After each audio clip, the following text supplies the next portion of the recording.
Yeah. So what do you think it means to be a good man? What?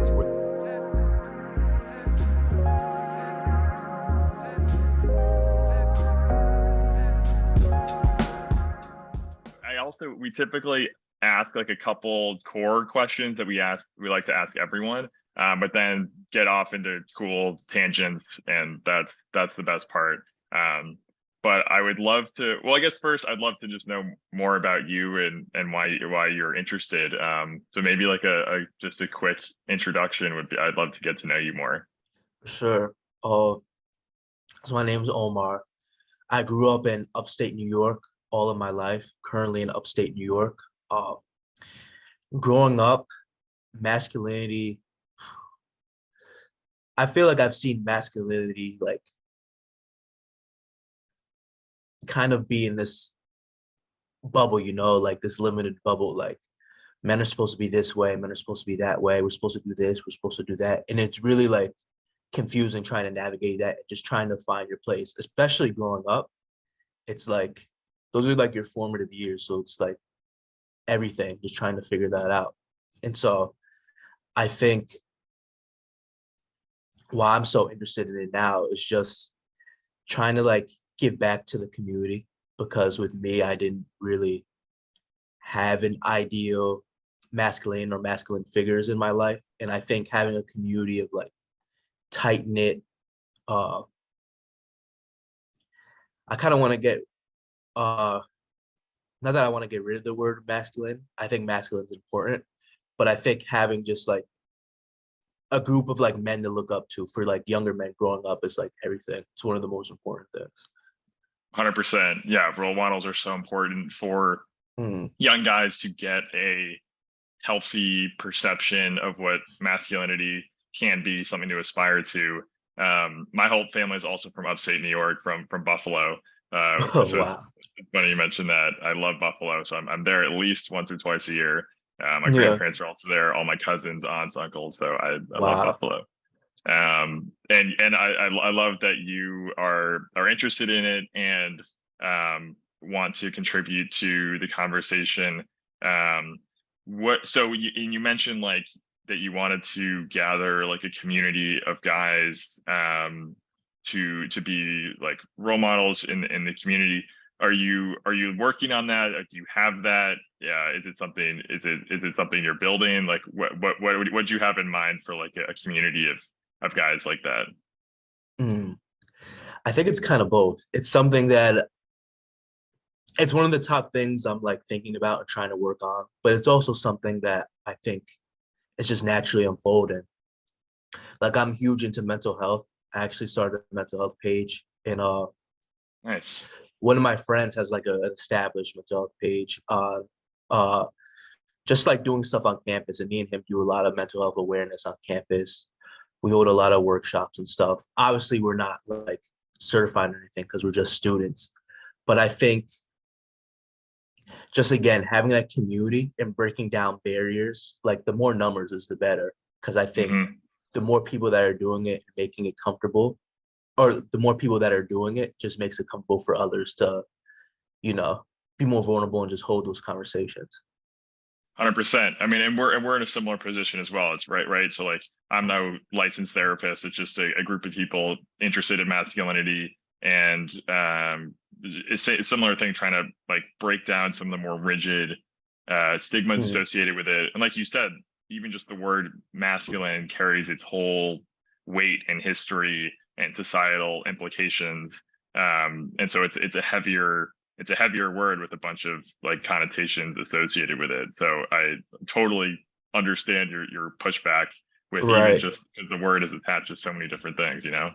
I think even like when you think of masculine, what's the first thing that like pops in your head? So it changes a lot. I would Yeah. say before I started this work, I'm thinking like Wolverine, like Yeah, right. grizzled, hairy dude, strong, like wearing a plaid lumberjack shirt, and that was it. And so as I've been in this like privileged position to be able to hear so many different versions of masculinity, it's expanded and changed and evolved so much, and I'm so grateful for it. Even I was just on another call half an hour ago and got another definition of masculinity as comfortability. So being comfortable in yourself, your space, and the people around you. And I was like, that's beautiful. And it's like you get so many different perspectives on what masculinity means to people. And so now it's a lot more expanded and open and in flux than it used to be. But for sure, Wolverine was prior.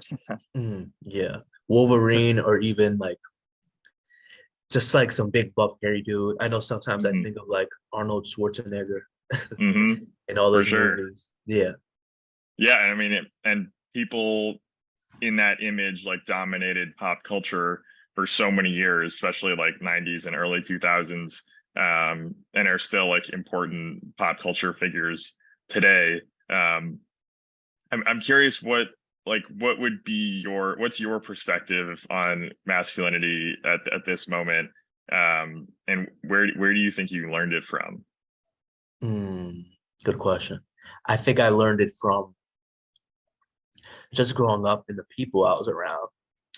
I think even like just having this conversation, masculinity, and just like society's impacted me so much that I have to like, even just like as a dude, I have to present myself in a certain way in this conversation, Hmm. or I have to act a certain way.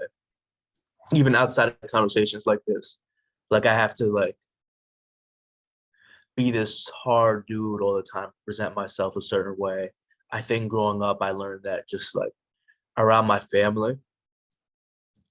Growing up, I wouldn't say I was like a sensitive kid, but I'm still goofy. I'm goofy now, and I was goofy back then. And so that was definitely, people saw that and they're like, yo, why are you acting like this? You should be like this, or just like stuff like that. So Hmm. I think that kind of skewed my perception and how a man should be.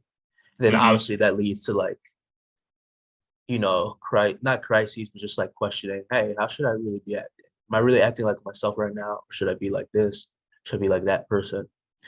And so, yeah, I think that's how I've definitely worked past that. But I think it's still like stuff on the back of my head. Hmm. For Yeah. sure. And I think definitely growing up, it's even harder because you're kind of like a sponge, and you take in all these different influences as you get older. And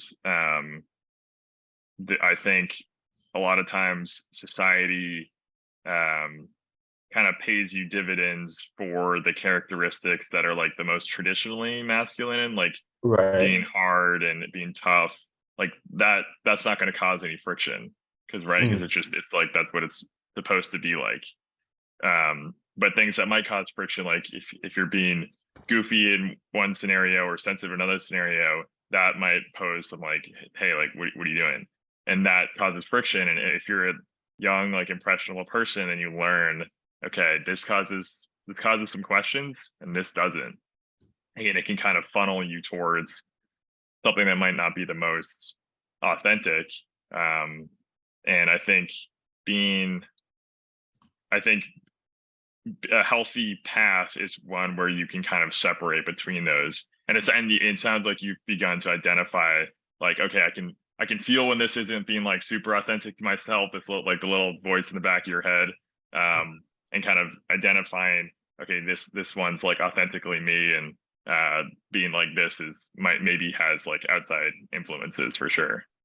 right, for sure. And it's definitely still something I'm working on, just being more authentic and showing up as myself in any situation. Hmm. Obviously, like I'm not gonna be goofy at like a funeral or something. But just like that's like an extreme example.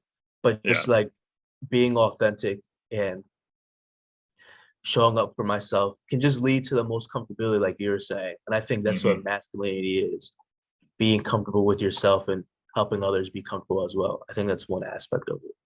Yeah, for sure. And I also think it's interesting, like you because of the extra friction, it takes a lot more strength to be like not looking tough, because Right. that's the being authentic. It takes a lot more strength and courage than kind of just going along with the flow.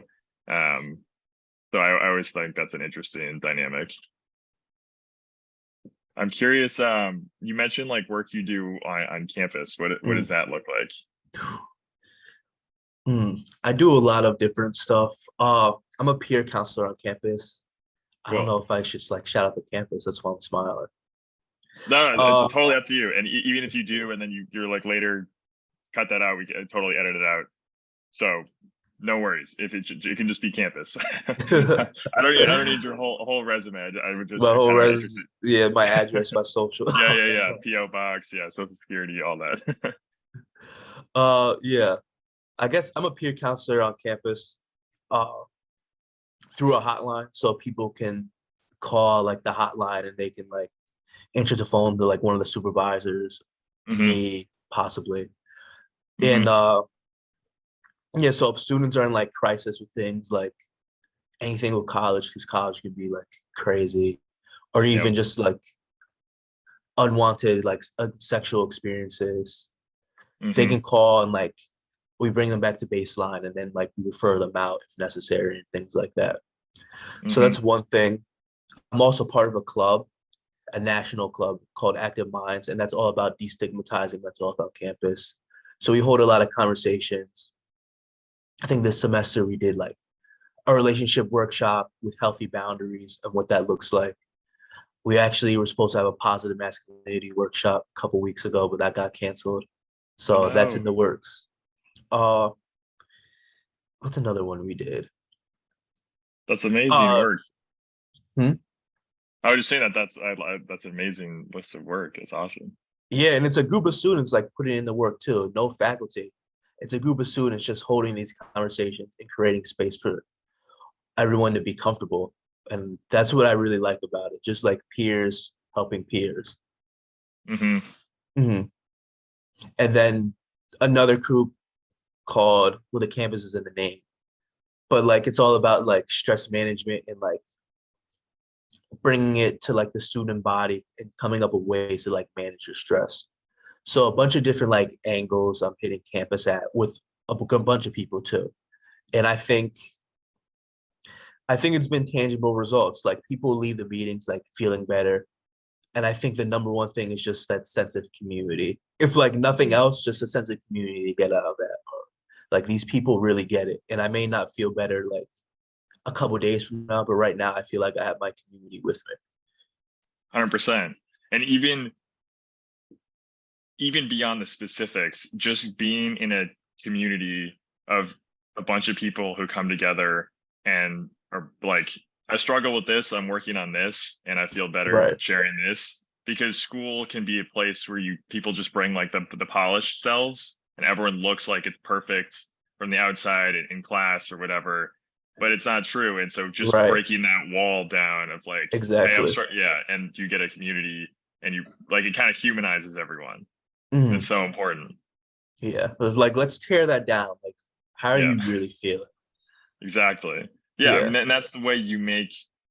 We all just want authentic connections with the people around us, and the only way you get it is by like sharing authentically, right? And an Mhm. authentic sharing is like the good and the bad. We're in the community aspect of like we're trying to help each other out, and that's really what makes genuine connections. Um, so I mean that's freaking awesome that you do that on campus. It's so important, especially um, campuses aren't exactly known to be great with their mental health resources. I remember from my undergrad, a roommate trying to get mental health services, and they're like, "Yeah, we got an opening in like 3.5 months." Like, well, Mhm. that's not going to help, you know. And so it's so.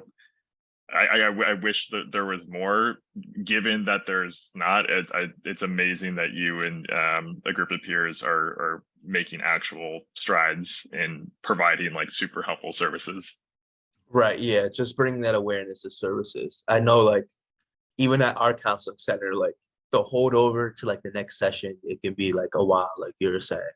So obviously, we're not like licensed therapists, and we don't claim to be that. Hmm. But I think that's different from just like having people that care about you and are willing to listen and not Yep. judge. Yep.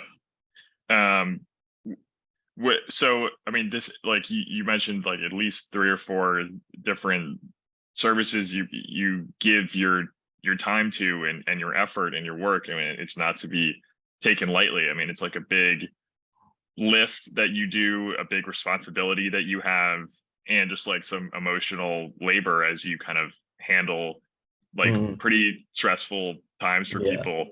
What inspired you to take on this work? Was it like I don't know. Yeah, what inspired you to take on this big lift? I think it's a combination of things.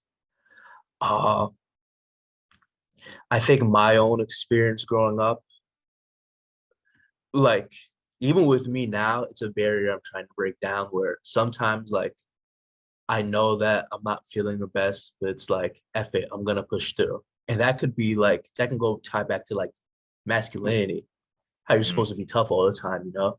And so if I feel like if I'm not on go mode all the time, if I'm not ready, then I'm not thriving. mm. And so that's just one thing. I'm trying to like formulate my responses because my mind goes everywhere. So that's one thing. Yeah, I think I mean that's a common thread I have heard, at least in just in these discussions of vulnerability is hard to practice sometimes Right. because can feel weakening. Yeah, it definitely does. And it's weird because I can obviously I show up for people at these places, but it's tough to be vulnerable and like show up for myself. I think just that my own experience with my mental health, uh, just being uh having like varying levels of self-esteem and like being anxious growing up, uh with a bunch of different things that I've been through and just wanting to help people feel that they're not alone and that like I felt similar and just like coming to that common ground together and showing that, hey, I'm going through it, but I'm doing this and like maybe you can do the same thing and you Hmm. can like feel better coming out of it. Hmm. Just like being that support that I didn't have for others is what inspires me. For sure, I can relate to that a lot. I mean, similar. I from my own mental health experiences and leaning on the resources that I leaned on was part of what inspired me to do this work and have these conversations. So I can relate a bit to that for sure, as well as the rest of the team members. I don't know, under the hood talk. So um, that's awesome. And I also think that having having the support come from like another young guy is important. Um, I think it can be difficult sometimes to reach young guys from if it's from someone from like a different demographic, just because I don't know. I think from some of the conversations I've had, like if it comes from like an outside resource or someone who doesn't look like them, it can Mm, be like, you don't get it. Like I gotta be like this. You don't get it. So I think it's really important to see a fellow young guy either working in the space or sharing the challenge and how they overcame it, or sharing a struggle is really important to relating to like a community of young men. I agree. And definitely, I think being like a person of color, like really helps a lot. Like I can even like speak, that's like a perfect example. I mentioned him before briefly, but like my good friend Seth, like he's part of what inspired me to like do what I'm doing. His his like therapy Instagram is therapeutic mentality. And that's how I think that's how I first like knew of him.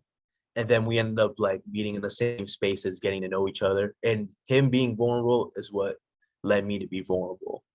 And that made me think if one person can do that and then it had the effect on me, like imagine just letting it snowball into other people, other groups of men, especially like people of color. Like the good that can be done is like it's like unspeakable.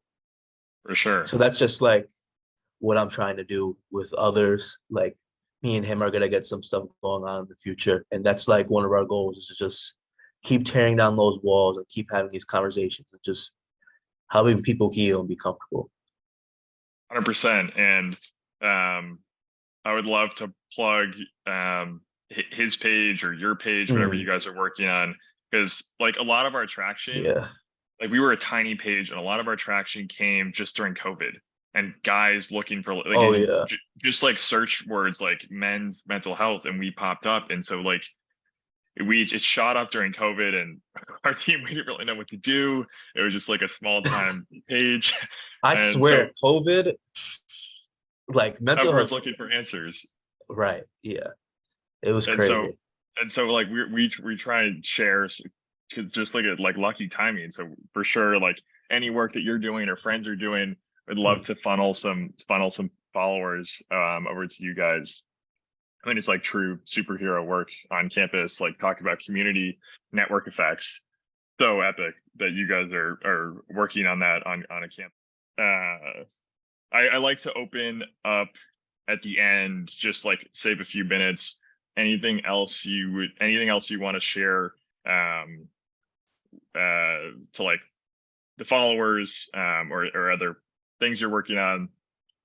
If not, no worries. I always just like to make Oh, sure at the end to kind of just open it up. for the followers, there's a bunch of things I want to say that I can't think of, if that All even makes good. Well, sense. then we for sure will need a future conversation, and it's Yeah, especially like if you think of like it would be not cool to get another like half hour on this topic specifically, for sure send me an email, and we can set up another time. I think it's always useful to get like a second dive in, just because like I don't know, the first half hour it's tough to get like super deep, just because we're just meeting for the first time, and like you said, you gotta build a relationship to actually share things for sure. for sure. Yeah, no, I definitely, like you said, like I love to connect more and like dive deep into it. Uh, Cool. I guess for like the followers, just to like keep it like brief. That it's okay not to be okay and seek help. I know it sounds that's so corny and it's so overused now, but it's really like it's okay not to be okay. You don't have to be this tough masculine dude all the time and like have to F things up, have to go like grind 24/7. It's okay to like take a step back and just really let yourself feel how you're feeling and just like go from there. I think that's like the first step to getting to know yourself. 100%. I guess. Okay, one last question. When in this space of like it's okay to not be okay, do you have any recommendations for people who are like looking for spaces to do that? Like where might be a good place to turn to be vulnerable? Like if not in a like in the perfect space at this moment, like any recommendations for like where might you go to find support to like not be okay? Uh, it's tough because obviously therapy is expensive. Some people Mhm. don't even have like access to therapy. Some people don't have community. I think it's communities is like a privilege that not a lot of people have. Community of people who actually like care and will listen. Uh, so I think taking the time out for yourself, it's called self-care, but like just taking the time out for yourself, it can be like doing your favorite activity. So like for me personally, I'm gonna take an hour at 2 o'clock today just to play basketball and shoot around for an hour. I'll throw on my favorite music. I'll throw on some J. Cole. I'll throw on some Drake. I'll put the headphones on. I'll just keep them blasting and I'll just shoot around. That hour is going to be like for me only. I don't need to do anything, no homework. I don't need to think about future plans in the day. I don't need to think about what happened 2 days ago or yesterday. Like this hour is going to be for me and I'm going to enjoy my time. And then we'll see what happens from there. Uh, what happened? Oh, I just lost your video. Okay. Hey, back. Yeah. So yeah, so that's just self-care, like taking the time out to do something for yourself. I love that. I think you can also do things like a lot of this has been thrown around before. Maybe if you don't want to like do something that you really enjoy, not that you won't enjoy this, but like taking like an hour out of the day, going to like a quiet space if you have a quiet space, or anywhere that you're comfortable in journaling and meditating and really trying to get to the root of like what's bothering you, or just Mhm. sitting with your thoughts and feelings could help. 100%. I love that. And thank you for sharing that, because sometimes all it takes is a reminder of someone being like, hey, take half an hour, like go do something that you enjoy. Because Right. sometimes you literally just forget in the craziness, and it adds up over the days where you're just kind of go, go, go without taking some time for yourself. So I love the extra reminder to go do that. And I'm sure, like you said, network effects, a follower watching the video goes to take half an hour to Right. whatever, be outside, do an activity, and it's awesome. And I think showing humanity too is important. Like we can have this conversation and I can say all this stuff, but like, maybe I'll take 45 minutes instead of an hour playing basketball today. Like I'm not perfect and I can't like I'm never gonna like follow my own advice all the time or to a T. Like I'm Mhm. human. So I 100%. think having that humanity, it's like I'm not just telling you this. Like I'm not preaching you. I'm not preaching this to you. Like I'm just like you, and I'm probably gonna like F it up too, and that's okay. 100%. Mhm. Yeah, that's why that's why, like, those articles where it's like this CEO wakes up at 4 in the morning and drinks I a green know. juice and meditates for an hour. It's like, no, he doesn't. I swear though, man. Like I swear, like growing, maybe like I wouldn't say growing up, like 18, 19 years old, Omar, like Hmm. I used to eat that shit up. Like I'm like, okay, The so I gotta grind be culture stuff. successful. Yeah. I'm gonna be this masculine ass dude, and I'm gonna wake up at 4. I'm gonna meditate. I'm gonna read all the investments that are happening. I'm gonna Yep. like exactly. And but to the impressionable people or the people who don't have those role models, they're gonna like eat that shit up too, and they're gonna think that's the way to like live. That's the way to like thrive. And like, I mean, I'm not 100%. saying it's not, but like, I want to say for most people, that's not like the lifestyle. Yeah.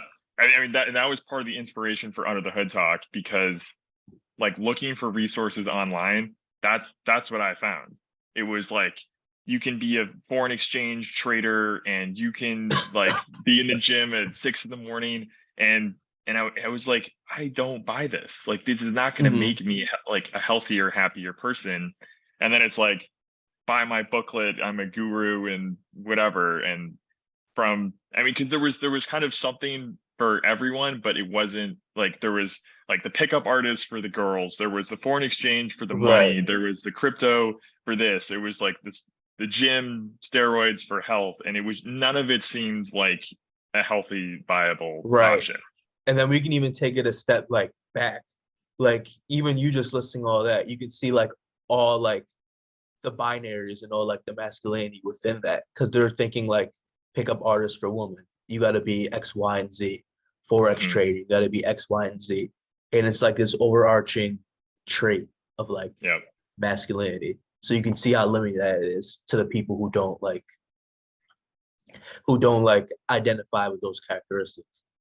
for sure. And for like young guys going online, I don't want them learning from influencers. I want them learning from real people like Exactly. you who do like Yeah. amazing work. And so that's the best. That's why I love Under the Hood Talk so much, is because we've real people doing like amazing work. Like I want people on the internet learning from you and not like some scammy pickup artist trying to sell a booklet. I know, and there's way too many of those, man. It's I know frightening actually. it is, but I kept you over time. It was really awesome to meet you. I would love to Mhm. continue the conversation. And so grateful for your time and for you sharing a bit. I Yeah. appreciate So what do you think it means to be a good man?